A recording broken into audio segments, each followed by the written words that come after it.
Let's talk about the objection that says, well, the other place is cheaper. The other place charges less money.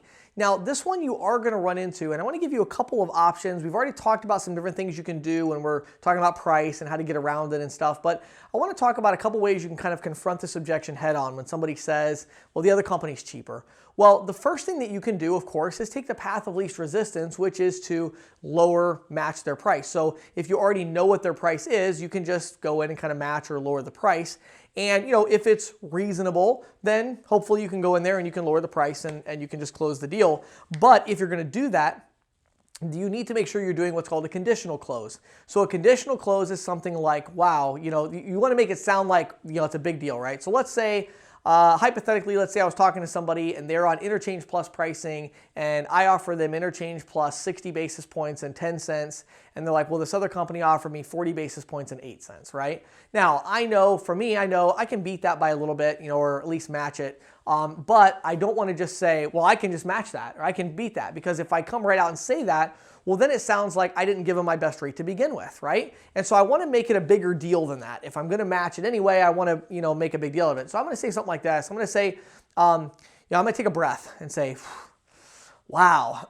So I'm sorry, what did you say it was again? What's the price they're offering you? They're like 40 basis points and 10 cents. I'm like, boy, that's, I'm not going to lie to you. I mean, that's a really good price. And, and here's the thing. I mean, I think you agree with me that if I could match their price, I think you'd rather work with me in terms of the service level and all these other things that we talked about, the free terminal and other, parts of the value proposition. But, I would understand you'd want me to match their price. So is that what you're saying basically is if I'm going to get your business, I got to at least match their price, right?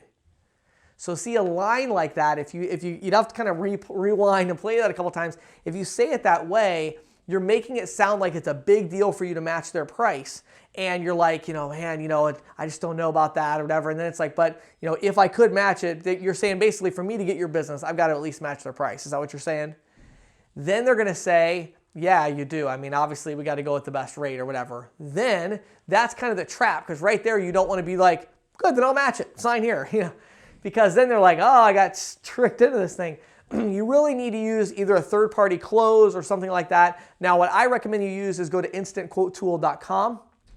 And you can actually, one of the things I haven't talked about in any videos, you can really use instantquotetool.com as a third-party close as well. Because what you do is, you're like, well, I don't know, hold on one second, let me type these numbers in and see if this is going to work. And then you take it and you put the numbers in and you change the pricing down to 40 and 8, or whatever it is. And then you click on the PDF proposal and you're like, boy, I'll tell you, it doesn't leave very much meat on the bone there. But yeah, we can do it. I'll go and I'll email it. This is the proposal right here. I'm going to go and email it to you so you've got a copy of it, and we'll go ahead and get this all written up. Are there any other questions you have for me before we get everything done here?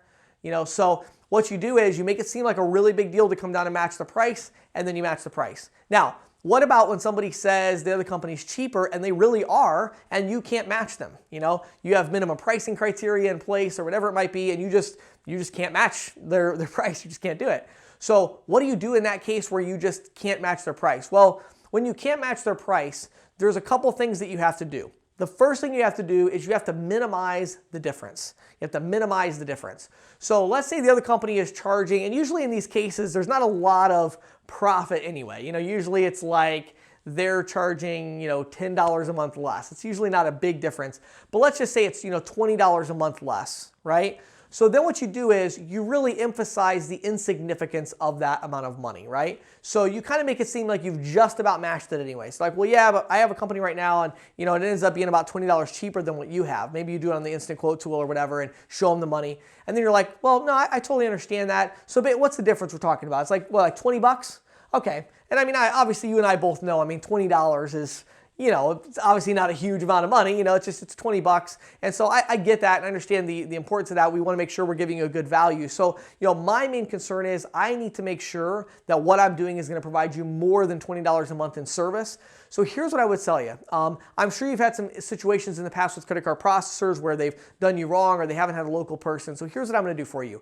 I'm going to set you up on a month-to-month agreement. If you can offer that, I'm going to set you up on a month-to-month agreement. Okay. My challenge to you is try my service out for 6 months.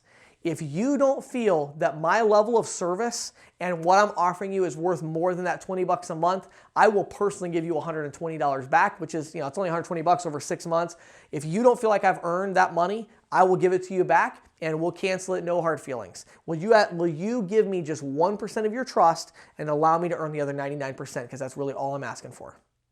And then you stop. So what that's going to do is, that's going to, again, you're emphasizing how small the amount of money is, then you're kind of shifting it over to service, and then you're giving them a no-risk proposition, right? Of just try me out, you're going to love it. So that's what you do when somebody says the other company is cheaper.